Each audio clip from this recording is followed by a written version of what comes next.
Naam, karibu sana mtazamaji kwenye awamu ya pili ya Darubini.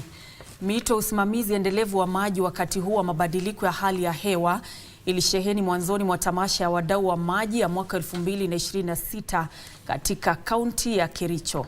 Tamasha hiyo mtazamaji ya siku 5 iliyoanza leo imevutia zaidi ya kampuni 40 za maji na takriban washiriki 5,000.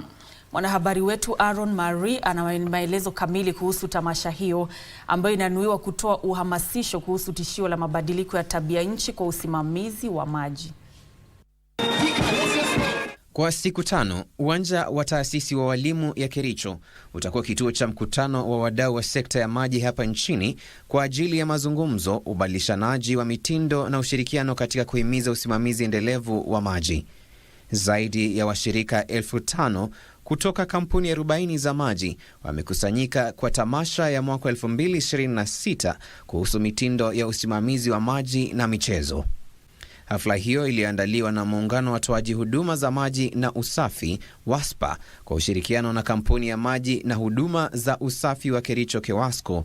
Makala ya mwaka huu yameongeza ushiriki. It is going to have around 21 disciplines spread across several places. Kipsigis Girls is among them.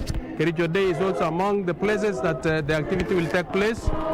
We have the temple for the in-house sporting activities, and here is the main event. Na kujumuisha washirika wapya. We also have national government parastatals participating this year. We have Lake Victoria South Waterworks Development Agency, Athi River Waterworks Development Agency, National Water and Harvesting Authority, among others. Swala la usalama na upatikanaji wa maji ya kutosha pia likichipuza kwenye hafla hii. Issues of water resource management is very, very key for us because climate change is real. Kenya is a water scarce country, and therefore if we don't take seriously adaptation and mitigation measures, then we'll find that there's no water in future. Mwenyekiti wa WASPA Thomas Odongo amesema usimamizi wa rasilimali za maji sharti uangaziwe, huku Kenya ikijitahidi kukabili athari za mabadiliko ya tabia nchi na shinikizo linaloongezeka kwa rasilimali za maji. We are happy that there's a clarion call led by the president that we are supposed to plant 15 billion trees. As WASPA, you saw our first activity here was to plant and grow trees.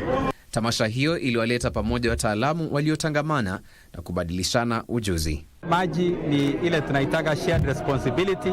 Tukiwa hapa tuko na all the partners, stakeholders, kuanzia county, national government, waterworks agencies, water service providers, hata na wananchi.